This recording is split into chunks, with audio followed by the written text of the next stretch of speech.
Hey everybody, welcome to another episode of Land Your Ground. This is episode 6, and in studio today we have a special guest, Miss Kim Sheese. We're going to talk a little bit about her family farm history and also regenerative ag. Very excited to have you in today, Kim. Thanks, Chase, for having me.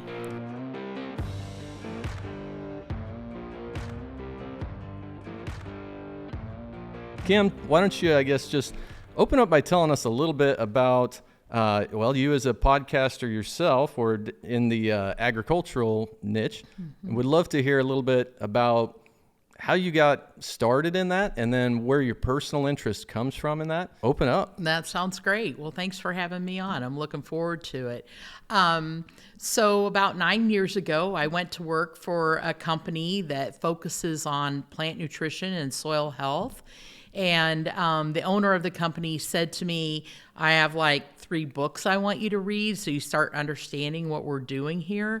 And they were all about the soil. Reading assignments right out of the gate. Yeah, reading assignments right out of the gate. So not only did I buy the book, I had the Audible of it. I listened to it all the time.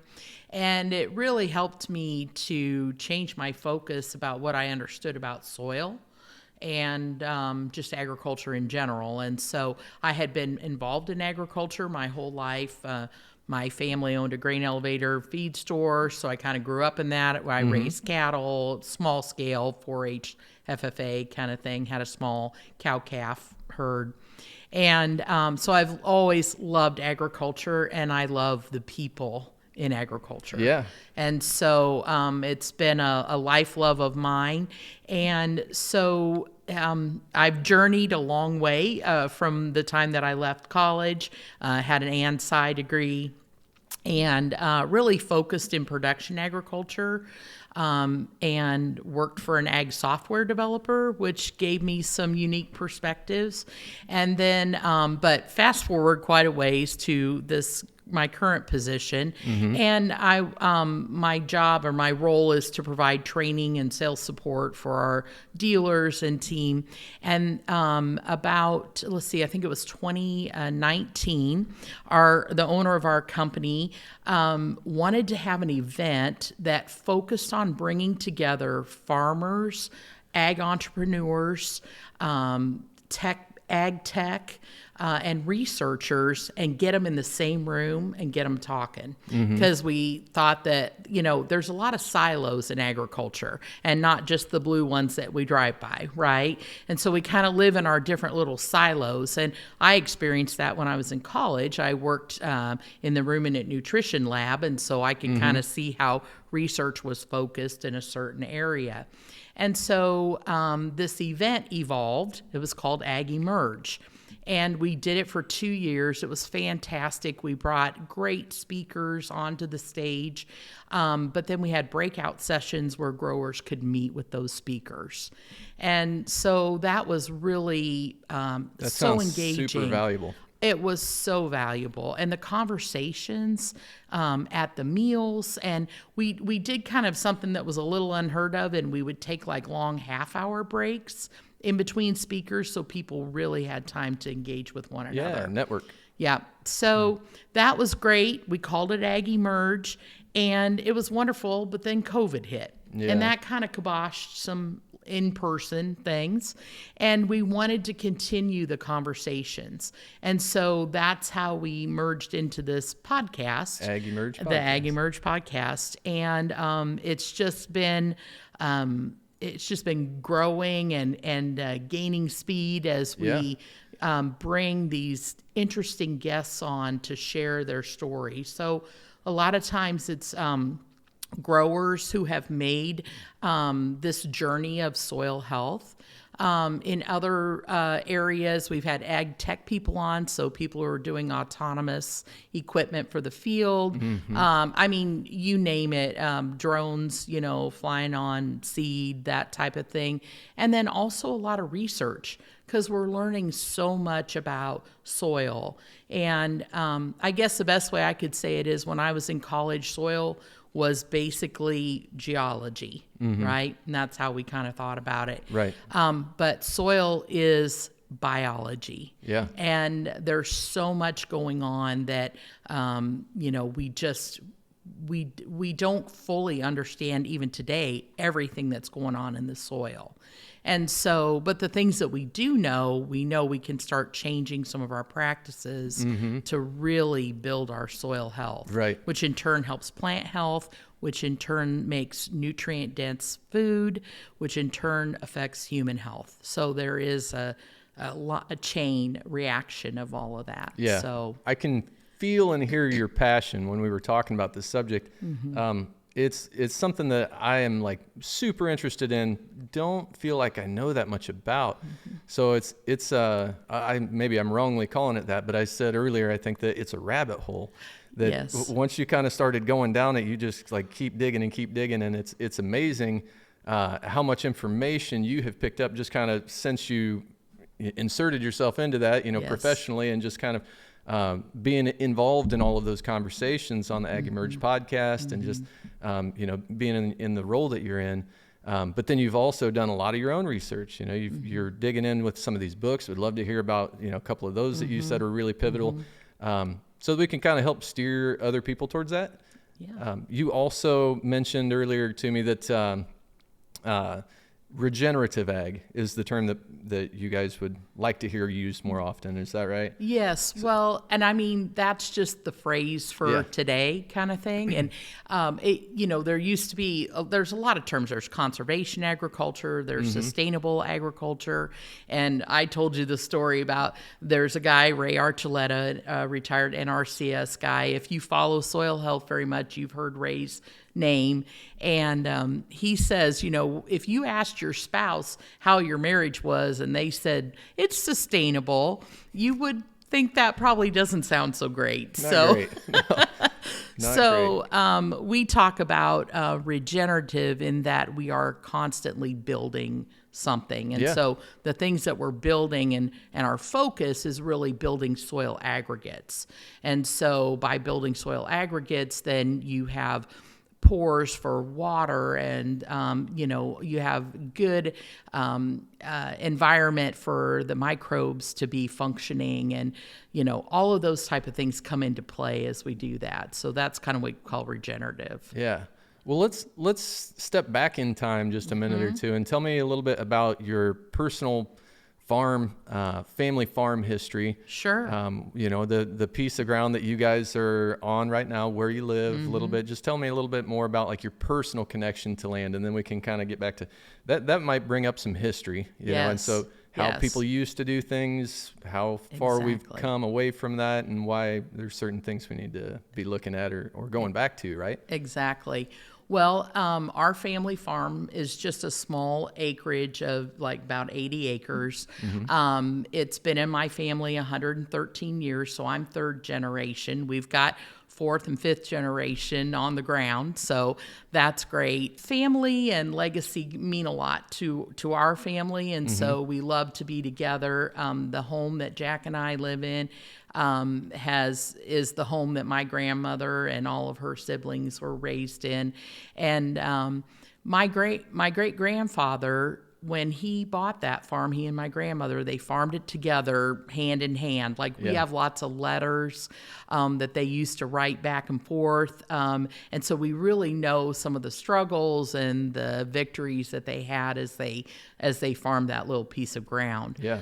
But my great grandfather raised cattle, sheep, ducks, chickens, hogs, everything on that property. Yeah. And he chose that property. There was a couple of places that they had looked at, but I was just talking with my dad about this. He chose that property because it had a stream running through it, and he knew he wanted to have livestock. And so it's kind of interesting that we're looking to bring the farm full circle to getting, because that's like, we'll talk a little bit about soil health principles, but one of them is getting livestock back on the land. Yeah. And that's a way to really help build soil health. But you know how it is in Illinois, Indiana, Iowa. We've torn out all our fences. There's all these things that have changed and changed the way that we've kind of farmed things. So, but My husband and I have always been, his dad farmed, his grandfather farmed, but they rented their ground. So there was never really an opportunity for us to come back and farm when we got out of school. Right. It was always a dream. And actually in 1993, we had an opportunity to buy a small farm in AgEmerge, and it had a farrowing house on it. And Jack had been farrowing hogs. That he had a lot of experience. He was a herdsman and doing that. And so we thought, okay, this is great. This is what we're going to do. We're going to raise, wiener pigs, and this is going to be our spot on the farm. And oh, by the way, it's Jack's granddad's farm. Really? So, but his grandpa didn't own it at that time. Sure. It's a couple people had bought it. His grandpa had since passed.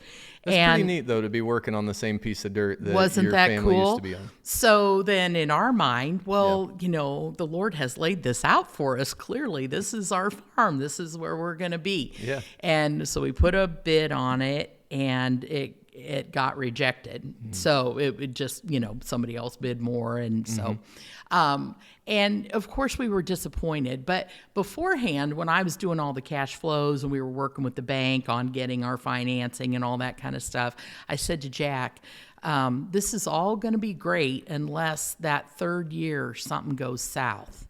And I said, it'd have to go really south for it to not work. So we just thought it was all going to come together. Yeah. And when it didn't, we were disappointed.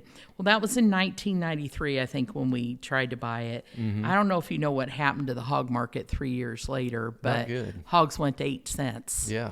That would have been a catastrophic event for us, trying to pay everything off. So we recognized that for what it was, and we were being protected from something that wasn't meant to happen. And so that was a life lesson too, because you think, oh, this is perfect. It's his granddad's place. Why we're meant to have that, And so that was a life lesson for us. And that farm went on to be owned by his cousin, who's done an amazing job with it. It's a beautiful farm.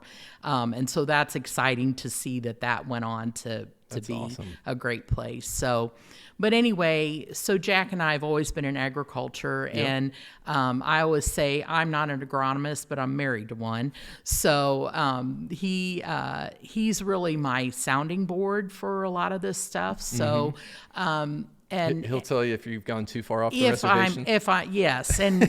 Which can happen from time to time. Sure. But I have a very optimistic personality. So, and I like to get things done. And so he said, so fast forward, we've lived quite a bit of life, and we were getting to a spot where I said, I really just want to be able to farm our place. Right. And when I say farm our place, I use that term loosely because we don't own a lick of equipment.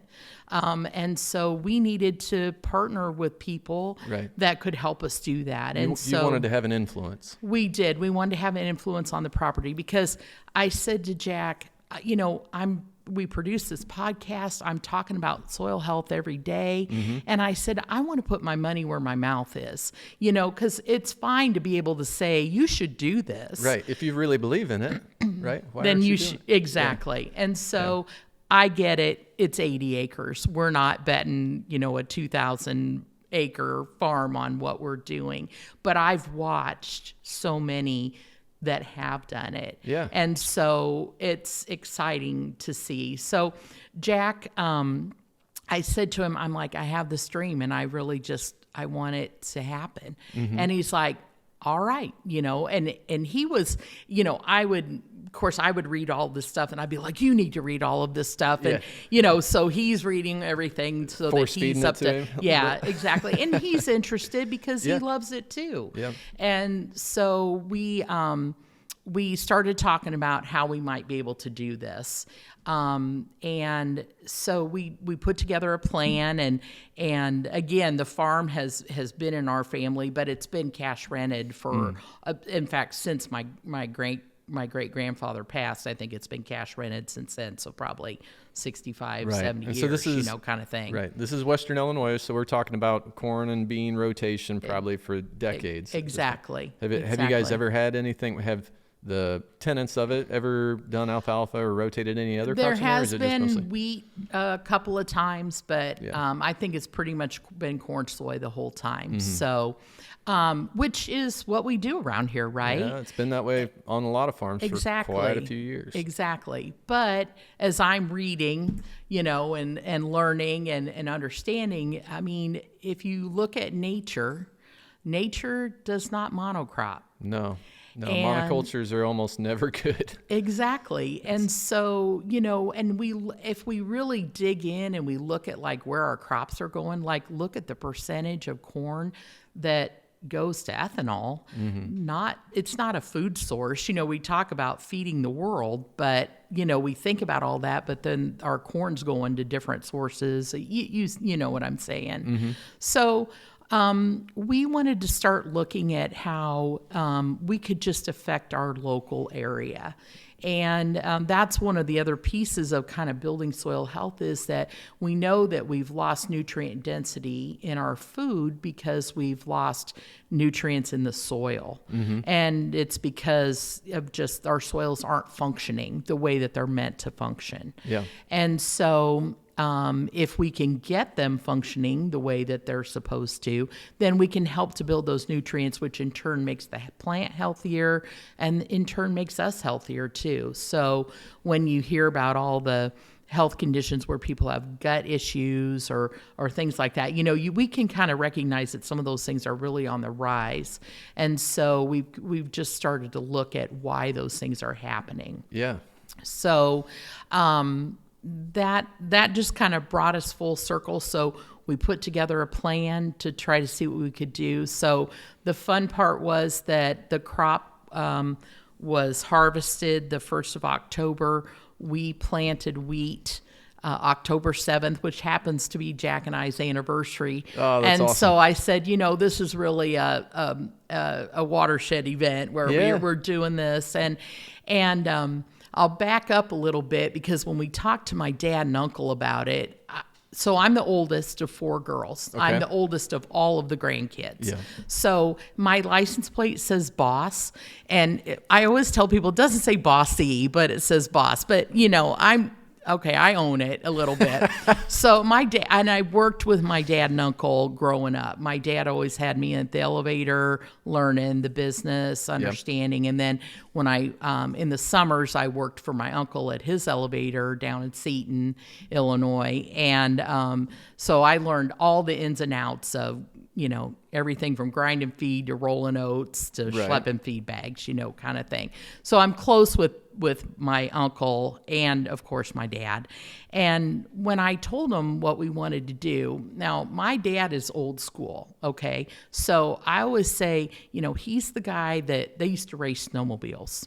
He's the guy that would siphon gas out of one tank, into another to, just to move gas from one snowmobile to another. Yeah. So what doesn't kill you makes you stronger kind of thing. So when I'm talking about all this stuff about building soil health and everything about even eating grass-fed beef or, all these kind of things. If it ain't broke, don't fix it mentality? Kind of. But he's also, he's good for change. He doesn't, he's got a thought process along that line. But when we met with them and he's like, well, you guys can try it. We're willing to let you try it. Well, and of course the guy who has farmed the property for years is an awesome guy and we love him, been friends with him forever. And so it wasn't about that. It was just like, we just kind of wanted to try something ourselves. You know what I mean? Yeah.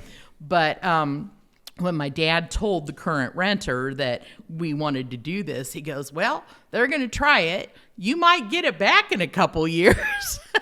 And I said, Dad, you just threw down the gauntlet. Yeah. Because I said, that's just something. Nothing motivates you more than like a parent or a family member telling you maybe you can't do that. Yeah, exactly. Although that's not typically my dad's forte. He's probably one of my biggest cheerleaders.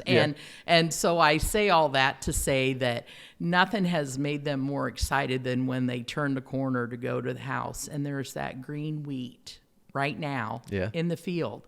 And it was kind of fun because we planted it on October 7th, and on October 8th at church, Jack was already getting quizzed about what was going on, why there was a planter in our field. Yeah. So, but that wheat is a starting point. So we just want something growing obviously it'll go dormant here in a bit, or probably already has, but we want something growing, and that's part of the soil health principles. There's 5 of them. Okay, and lay them on me. Yeah, it's first to keep the soil covered, okay? So having that armor, and that armor can come from, in one of the second principles, which is don't disturb the soil, so no-till.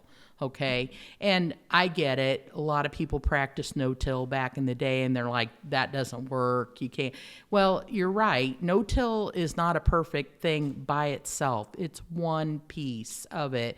You've got to have your nutrition right.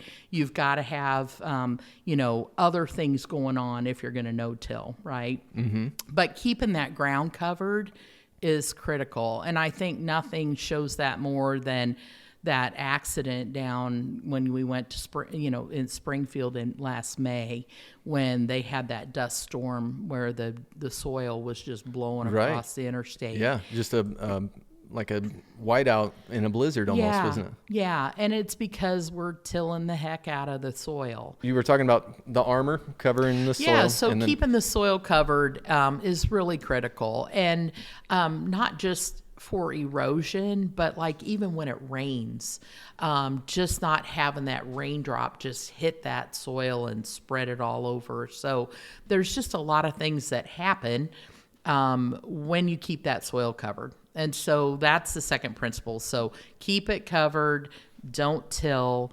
The other thing is to add diversity. So you've got to... what do you mean? Diversity of crops? Diversity of plants, okay. Yes. So keep... when you're looking at your crop, not only just crop rotations, but we're talking about like the addition of cover crops. So cover crops are going to keep that, they say like if you put in one cover crop, you'll get like an influx of like one microbial community. Put in 2 or 3 in a mix of a cover crop mix, and then you exponentially increase the microbial community in that soil.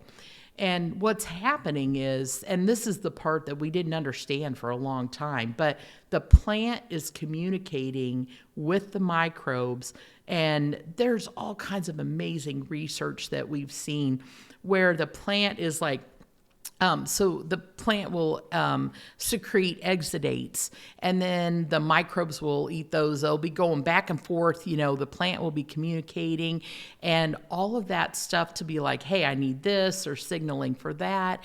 And so there's all of these fascinating things going on in the soil between those microbial communities that happen from having this diversity of crop. Right. So by adding diversity of crop, you're kind of changing the soil chemistry a little bit in a way that you're creating an ecosystem of microorganisms that are breaking organic matter down more differently, or sugars and things like that. Making nutrients more available. Yes, all those things, making nutrients more available. And those exudates and the sugars, and there's a thing called glomalin that they discovered that's like a sticky substance that holds the aggregates together. So it helps the soil to build itself because these sticky substances help to hold the soil particles together. Thanks for building my vocabulary. Yeah, I never heard of that. Everybody ought to use it. You drop that at supper tonight, So, but it's all of that that biology that is going on in the soil that is really building like infrastructure there. And so like if you go back to why we don't want to till, well, I usually use the example of a tornado or a tsunami. When we have a tornado go through a town, what's the first thing that gets, well, not the first thing, but what gets wiped out? Your infrastructure, right? Yeah. All your wires connecting your power, your phone, everything is annihilated. And that's what happens when we till is we just basically tear up that whole living organism that is the soil. And we think we're like preparing a seed bed, and I get that, we're making because it that's soft what we and knew fluffy. to do. Right. Yeah. Exactly. But turns out that like if you take like 3 steps into your timber, like it didn't need to be tilled to be growing everything that's growing in there. Right. And that's something. Yeah. So that's a lot of what we were trying to mimic nature and not farm against it, kind of thing. Yeah. And so those are some of the things that happen. And then the fourth principle is to keep a continuous living root. So obviously, depending on your context of where you're at in the States, you know, that looks different, and you plan accordingly. But there are a lot of people that say, well, that can't be done here. You know, it gets too cold here or whatever. But some of the most successful folks that are adopting these principles and practices live in Minnesota, South Dakota, North Dakota. You know, there's just a lot of great folks doing some amazing research that helps us to understand that. So, and then the fifth principle is livestock integration. So getting livestock back onto the land. And again, that can be hard too, because again, we've torn out all of our fences and such, right?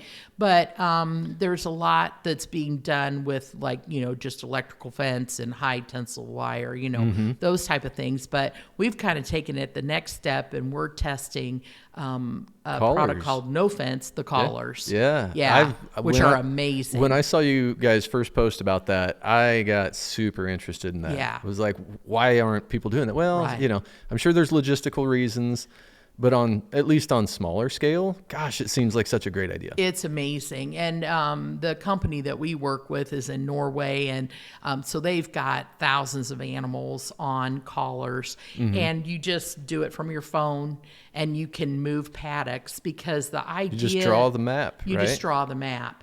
And it's amazing. And what's super cool is watching the livestock train for it. I mean, they totally get it. They just get a tone as they move closer to the boundary. And it'll, you know, I won't sing for you, but it kind of does a dee-dee-dee, you know, and then it'll do a dee-dee-dee-dee-dee, you know, type of thing. Yeah. And as soon as the cow knows that she's getting ready to hit that tone that might give her a little zap to tell her to turn, she'll hear that, and she just turns, and she'll just be grazing right along, and she'll just turn until she doesn't hear that signal anymore. Yeah. And it's amazing how easily they get trained. But think about, like, especially we're hoping to get it because we like to get some goats in our timber, because we've got all the invasive species, you know, that you would have in your timber that's kind of taking it over. And we want to utilize every piece of that farm to grow something productive that we can share, not only with our family, but with our community. And so we're looking at trying to get that going. But those collars are amazing. But the idea is that the livestock integration really works best if you can do daily moves. So heavy grazing, we call it mob grazing. Heavy grazing, you move the cattle, and so high intensity, short duration. Exactly. Right? So what can you think about? You've got it on your hat that has done that. Well, there's a reason that we love bison so much. Exactly. I mean, they were a keystone species here in all of the Midwest and prairie country, and their frequency or infrequency as they move through and heavy disturbance, short duration, it created such an abundance in the ecosystem and all plant life. So it's just it's really cool to hear about people thinking about livestock, raising and grazing livestock differently. To mimic some of that natural process. Super cool. Very exciting about that. It is super exciting. And here's the really cool thing. So, okay, remember back I said I was in 4-H and FFA. So I'm your rate of gain champion, you know, of having the, you know, your dad has a feed store. You got to have good rate of gain right on your cattle. So, you know, corn fed, that was what I knew. And grass fed was gross. I mean, it was like, well, I wouldn't say gross, but I'll just say rangy. Like how deer meat is, like how we cut our deer meat with hamburger or whatever. So, but the difference when you have pasture raised beef or pork. The pork is like fantastic. When you do that, it's not rangy grass. It's a robust cover crop mix of grasses that really help to just make that meat. You'd just be surprised how much marbling. Right. They're not just eating fescue and Kentucky blue. Exactly. A lot of legumes, a lot of forbs, Exactly. a lot of diversity. And then you guys are also proponents of grazing cover crops. So like you're planting, what would be in a mix, like with the cereal grains and peas, or what all do you guys that's do? a good question. I mean, it could be a little bit of anything. And people have mixed and matched just to kind of fit what fits their area best. So there are so many different cover crop mixes that to say just one would do it an injustice. Injustice. Yeah, thank you. Yeah, like tillage radishes and all of that sort of thing. Right, all of those kind of things. And it'll be interesting to see when you move the cattle into a new paddock, like what they'll go for first, or how they'll eat it, or they'll roll that area just to find the boundaries, and then they'll start munching. So, but and you have things that you have to deal with, like, is it Sudan grass that has a prussic acid that, so you have to be careful about different times of grazing and what different cover crops you're doing. But that brings up what we call the sixth law. So 5 principles, 1 law, and that's context. And so if you said to me, well, what cover crop should I grow, for mine? Well, what's your context? What are you trying to accomplish? Do you have, first of all, where are you geographically? That's going to affect some things. Sure. And what's your soil types? What your soil types are. What are your resource concerns? That's what we ask folks. What are the things that are the biggest problem? Because you can't tackle them all at once. Usually you've got to kind of take them in steps. So maybe you want water infiltration. Like my favorite line that Jay Fuhrer is a retired NRCS officer. He's an amazing resource. He manages Mononkin Farms up in North Dakota. If you get a chance, Google it. It's fantastic what they do up there. But so I want to make sure I give right credit here. So some folks say Jimmy Emmons says this, who's also an Oklahoma farmer who adopts all these practices, but also Jay Fuhrer. But when we had Jay on our podcast, he said, he goes, I want a farmer when he's in the coffee shop and somebody says to him, how much rain did you get? And he can say, I got all of it. Okay? That's what we're talking about. That's brilliant. It is brilliant. I got all of it. So that's what we're trying to do. So one of the things we do is a ring test. So you take a stainless steel ring, you pound it in the ground so far, you pour water in, you measure your water infiltration. Yeah. And like a perk test. Like a perk test.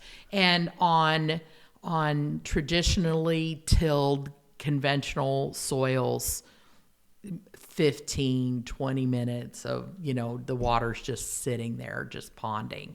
And on a regenerative plot, 1-2 minutes, that water is penetrated. So when because what kind of rain events are we getting now? We tend to get heavier, more intense rain events. So when it rains, it pours. When it rains, it pours. So imagine if your ground's covered with a cover crop, or and your soils are functioning well, you're going to get all of that water penetrating into the soil profile.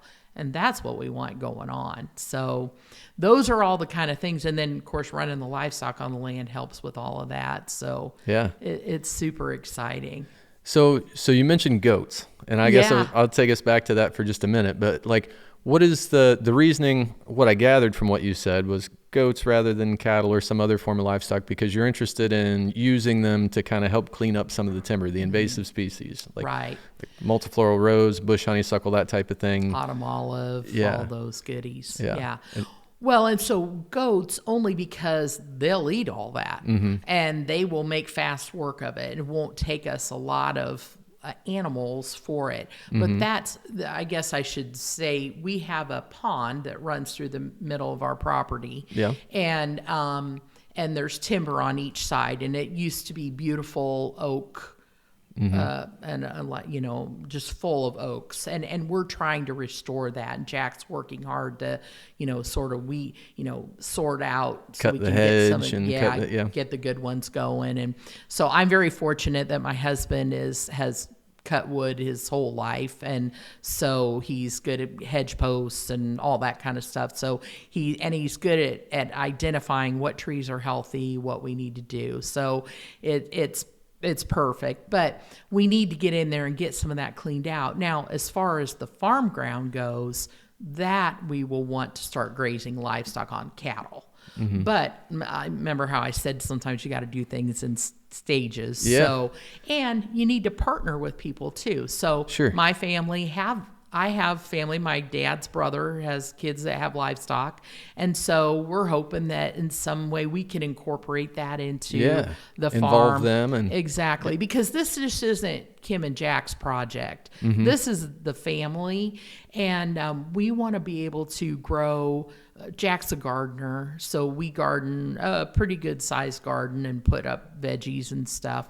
And so we would like to be able to grow food for our family, but then to also share with people. We want this to be as much a component of community as anything. And I guess if you talked about like what my far off dream about this would be, is that there would be a ministry component to it, because I believe that when people can connect with the land, it really helps them to, I don't want to over spiritualize it, but when we understand how and why we're here and how we're supposed to tend the soil, I think it really adds that extra component. And so I would love to be able to have some type of ministry component where people come out and can learn how to garden and pick berries and do all of these things that really give them a connection with the soil, and then also just with what God has given us here to tend. That's so cool. I mean, that sounds to me like land stewardship at its best. I mean, when you're blessed with an opportunity to be the caretaker of a piece of the earth, and you really go at it with that thoughtfully, I guess, to really take every piece of information you've learned and what you continue to research and develop, then you just say, we've got to do this. We kind of just have this. You've stated basically that you have this. You feel driven, like this mission that that's something you're called to do, and then to say, I know how to do this the right way. I feel like responsible for that. And that's what stewardship is being responsible for a piece of property, a piece of land. And I absolutely love it. I think everything that you're talking about is really, really cool. And I'm glad that that's stuff that's starting to come on a little bit more locally here, because when people see their neighbors doing stuff like that, they ask questions. And the more people you get talking about it, the more people you can kind of get questioning the status quo a little bit and saying, well, we've gone this far, this direction in the name of efficiency and being able to farm as many acres as we can. And we all understand that, as needing to balance how many hours you have in a day, how many dollars you have in the bank account, and what equipment you have control of, and making the best use of those to help, benefit your family or whatever, to, pay off the debt that you have on a farm and all that sort of thing. But we can get really focused on the spreadsheets in farming and kind of forget that there's a living component to it. So I don't know. I'm super excited to hear about it. Yeah, we're very excited too. And don't get me wrong, I get it that, like take for example, folks who rent land, who are farming rented ground. Right. I mean, that's a concern. You're trying to improve or make changes to a property you don't own. Right. And so we've seen creative things happen, like that they're working with the landowners to have them like either cost share with them on some of these things like covers and stuff, because it is both people's advantage. It's both the renter and the landowner's advantage to adopt these practices. But it's a lot harder when if everybody isn't on board and you're just doing it. Although I will say that, a lot of these practices, if you think about it, so just no-till alone, how many trips are you not making over the field? How much fuel are you saving? We talk about labor all the time being an issue, So there's all of these things that come into play that can be adopted. So that's exciting. I'm curious, and I don't know if, this maybe isn't the right question to ask, but as you talk more about like water infiltration and you talk about keeping the land covered, keeping a living root that would allow more water to be able to penetrate into the ground a lot faster. And obviously soil compaction plays a big role with how fast the water runs off of it versus perks into the soil. Right. How do you guys feel about, or what guests have you guys had on to talk about field tile? Because to me, it's just something in the last 2 or 3 decades. I mean, field tile has been around for a long, long time, right? There's Sure. clay tile in a lot of fields out here. Yep. But this pattern tiling that's happening all over as you drive through all the country roads and highways in rural, Midwest right now, you just see it everywhere. Yeah. It's big business, and clearly a lot of research, a lot of people saying that there's a big benefit to being able to control how fast the water comes off the ground, how fast you can get in there, and all that sort of thing. But it also circumvents a pretty important natural cycle. And the biologist in me just like has big, I'm going to be honest, like I have big concerns about that. Yes. I'm kind of, I don't open up about that very much because Sure. I don't know all of the research behind it and to know enough about it, whether or not it is really going to be a big problem for us. But I do understand the water cycle, and I understand that, we're trying to fix a problem Right. kind of that we created. Yes. And usually when man does that, we don't do a very good job. Exactly. We call that unintended consequences. What happened as a result of trying to fix something for a problem that we probably created, right? Yeah. We have not had a guest on to talk specifically about tiling. However, I have asked the question, if we are essentially improving the aggregate stability of the soil, can the soil on its own handle the water cycle itself? And so I know that tiling is still used, even in regenerative situations, people have tiled, there's things going on there. But I could say that I think that it may be less necessary when your soils are functioning right, because like you said, with compaction and all of those type of things that are circumventing what would be a normal water cycle. Right. So, and water is a huge issue. I mean, one of the guests that we had on, in fact, I just was with him last week at the big soil health event where 400 people plus came to talk about regenerative ag. This is in the middle of Iowa. There are people there from Indiana, Ohio, all over the country, and they're trying to adopt these practices or have adopt them, and they're just doing great things.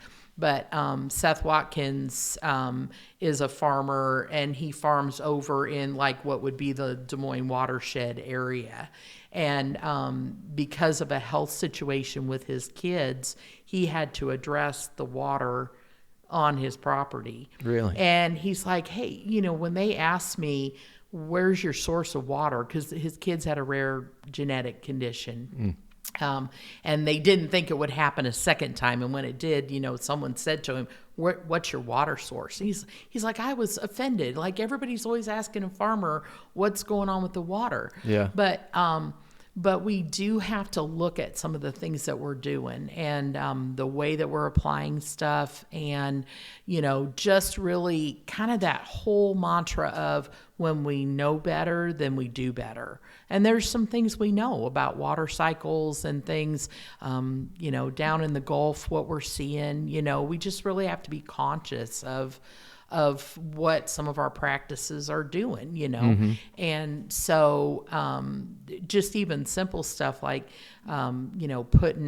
putting your products on when you're planting, so when the plant's going to need it, and not way before that, when it gets a chance to wash away or, right. Whatever those, and leach out. So those are just some things to consider, which kind of circles around your tiling issue, but it is a question. And I've even heard, like, so I'm not I try not to be sassy about this because I get it. We've done what we know how to do and what we've been told to do, and things that we've been told that they're not going to harm you and they're not going, all of these things. But the more we know, the more we know. Right. Yeah. And so we're learning some of those things, but people have asked, would you drink the water out of your tile? And so that was a pretty poignant question, to ask about if you would do it. So I don't know that tiling answer, but I have the same question, and where will we go with that? And I think we're still learning. Yeah.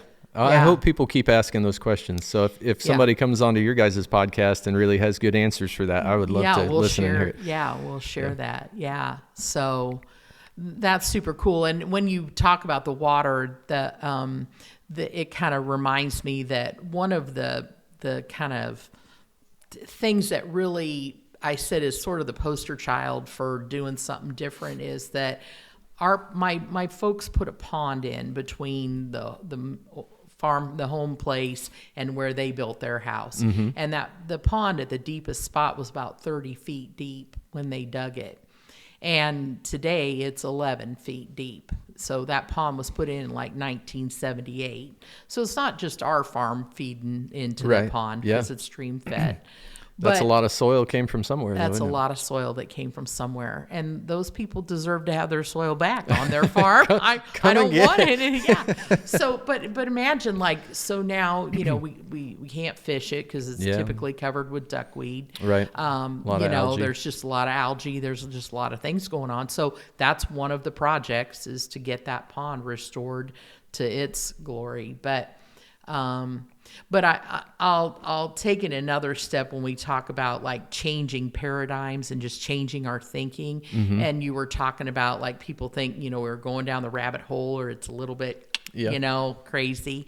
But, that's one of the things even at that event that I was just at, one of the things the growers say is that it's so great to come where there's like-minded people thinking, because unfortunately there is a lot of chatter. When you're doing something different that looks a little crazy.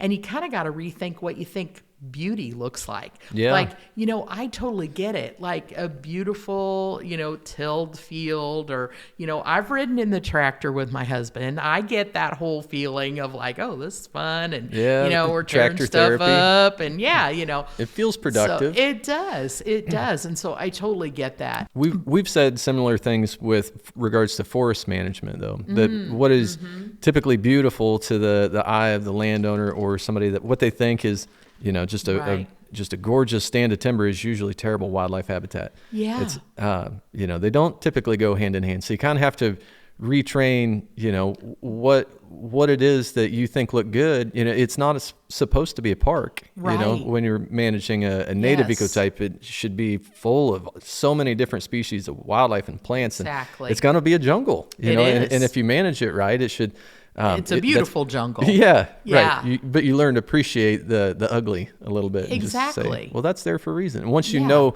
all of those plant species all kind of have their place and serve the role and they feed certain species of wildlife and whatever, then you start to appreciate them. Exactly. And all of a sudden you look at it and now I'm a little bit of a habitat snob.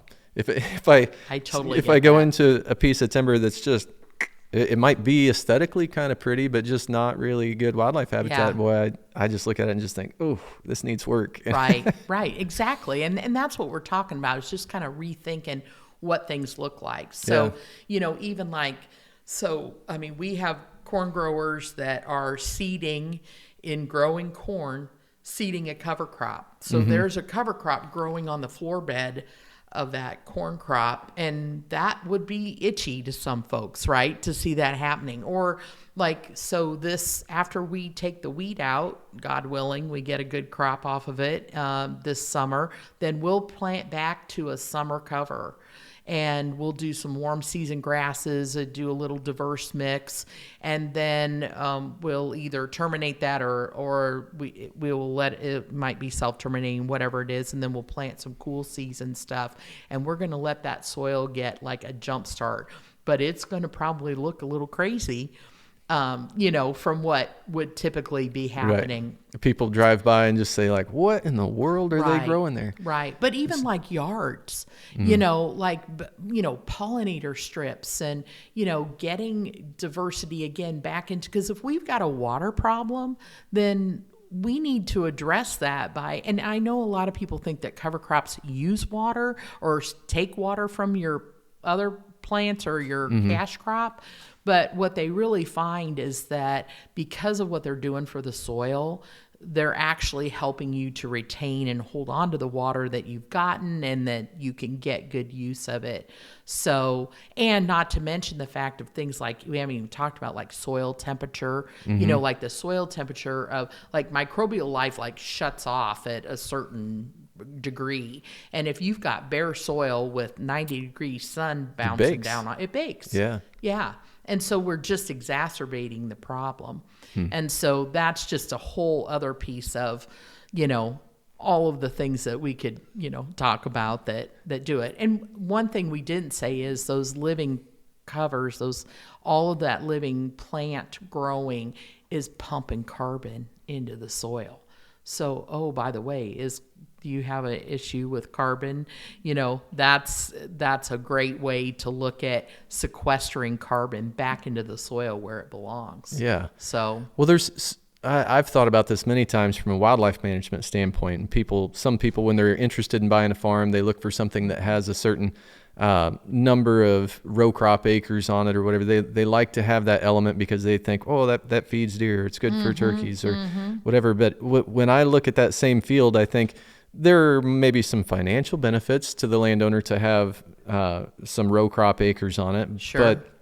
But that's a biological desert. 8 months almost, or 7 months out of the year. Exactly. Once that crop is harvested, there's so little life going on there that exactly. And to add to that, I mean, John Deere and all the other equipment manufacturers have spent a lot of money and a lot of research hours to try to determine how to not leave a whole bunch of corn or beans laying out in the field after the combines run through. So it's like there's really not that much left there that the deer are able to eat anyway. Exactly. I mean, so the idea of having, cover crops and having something on there that benefits not just the soil, but also the wildlife in the general area that gives them another food source. And I think all of that's really cool. Yeah, it is super cool. Well, and I have this kid who likes to duck hunt and deer hunt and stuff. So it's not just him, our whole family, we hunt that property. And so to see the wildlife come back is amazing. And I think, that's probably the smartest thing I did was about, I suppose it was before COVID, I think. I took my uncle, who's one of the landowners, he and my dad own the property, and I took him to a soil health field day down by Beardstown. And some of you guys may know Greg Redman down there in that neck of the woods, like Rushville area. But he mob grazes his ground. He's adopted all the regenerative ag principles, and they brought in Dr. Alan Williams, who's part of Understanding Ag, which is a group that really tries to help educate growers on how to adopt these practices. And so that's where I met Luke Jones, who's also part of Understanding Ag, and he was part of Greg's farm at that time. And so I took my uncle down there. And we were standing in a field that was, almost probably knee-high or thigh-high of cover crops. And we stood in there, and there were cows grazing in there. And I'm telling you, that field was teeming with life. Birds, insects, you name it. It was happening. The covers were robust and bright green, and the soil temperature was low because, all this cover is on there. And I mean, it's a hot day, and we're measuring all these things, And when my uncle was like right in it, like looking at everything they were doing and following them around and listening. And when we got back in the car, he couldn't stop talking about. And the first thing I said is, you can't unsee it. Once you've seen it in action, you can't unsee it. It's eye-opening. It is eye-opening. And when you bring that life back, 'cause see, that's the thing we forget when we spray insecticide, we're not just killing the predator or the one that we want to kill. We're killing everything, including the beneficials. So we've learned that there are things that we can do that will help us to where beneficial insects will actually attract, like a plant will signal for that insect to come in and fight that predator. I mean, or when your plants are healthy, that take Japanese beetle, for example, you can have two different fields that are side by side. One's treated and has good nutrition. The plants are healthy. And you can go 6 rows in and you won't see the insect pressure that you see on the field that's next door to it that doesn't have that healthy plant that's been conventionally tilled.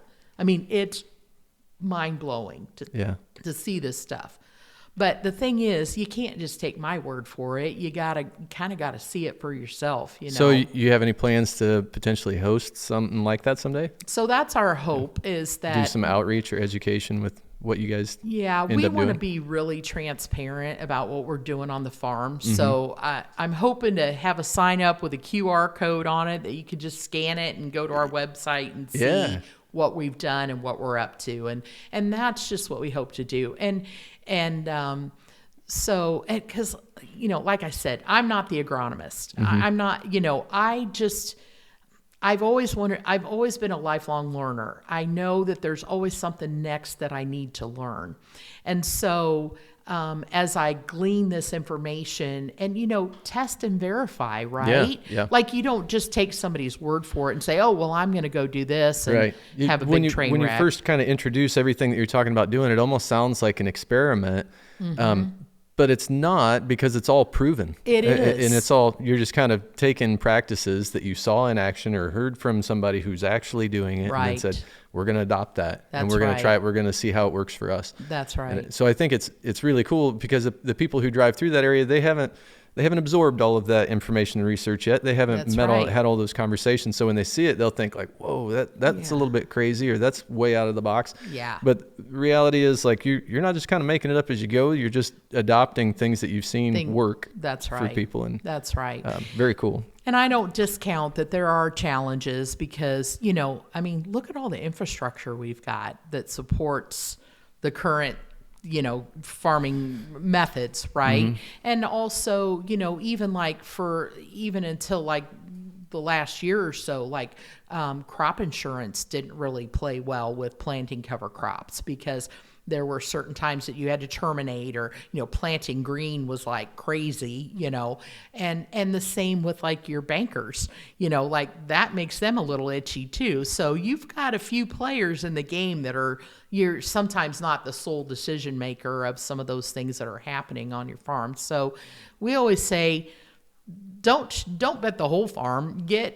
Take, you know, 10 acres and try it and see, because the thing is, the changes are pretty remarkable, pretty quick. So that's exciting. Very cool. Well, as we kind of get ready to wrap up, I would love, you brought a couple of books with you that you kind of touched on. I think our viewers, our audience would probably be really interested in those too. I'm interested in them, but if you could just maybe tell us quickly what you brought, what they... Absolutely. Well, when I went to work at Ag Solutions Network, the first book that Monty made me read was called Dirt, The Erosion of Civilizations. And it's by David Montgomery. And he tells this, I mean, it's just a remarkable story about how civilizations have come and gone as a result of their agricultural practices because of how they have managed the soil, or mismanaged in some regards. Yeah. So if you've read a Steinbeck novel, if you've read Grapes of Wrath, and you've read about the Dust Bowl time and all of that stuff, you know, sometimes we haven't learned a lot from that in some regards. But this is a great book. This one is, it's intense. There's a lot of information in here, but it's a great read if you want to understand some of those kind of things. This book is by Gabe Brown, and Gabe would be recognized as like the godfather of regenerative ag. Like, he went on this journey, and he went on it not on purpose, really. He was almost forced into it. He says that he got hit by hail like 4 years in a row. But what that did was he had to change some things. So he lost some crops. He had to change some things, but he saw his soil changing. Now, mind you, Gabe is in North Dakota. So when you say you can't grow cover crops, this guy's doing it in North Dakota. He's grazing livestock on his land. It's an amazing story. And I would encourage anybody who's looking to rebuild their soils or understand that journey to read how Gabe did it. Super inspirational.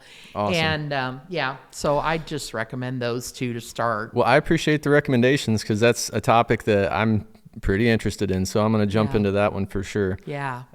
Miss Kim, I can't thank you enough for coming in today. Well, thank you. A lot of knowledge that you've picked up just in the last decade or so, and just, like you said, a lifelong learner. Grew up a country girl, and hearing your story and just your excitement, your passion for being able to take some of this stuff that you're learning about and hopefully see it slowly put back into action on the home farm, there with what your family history is of it. It's really, really cool. It's inspirational.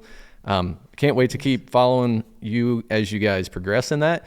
And I feel really blessed that we have Jordan here as part of our program, who's your son. I didn't even say that in the beginning of this, but that's all right. This is the mama of our boy Jordan. So yes. We'll surely be hearing a little bit more about that through him as you guys, take each of these steps into that. And I think it's best of luck with that journey. We're all very excited for you guys about it, and just appreciate you sharing some of that with us. Well, thanks for letting me share. And I would be remiss if I didn't say that it's thanks to the folks that I work for and people who've helped and taught me along the way that have really fueled this fire. So, yeah. All right. Well, everybody, thank you very much for joining us again with another episode of Land Your Ground Podcast. You should like and subscribe to join our tribe on all of our socials. If you haven't subscribed yet on our website, we'd invite you to do that. We would love to have your contact info so that we could keep you in tune with what we have coming up for future content,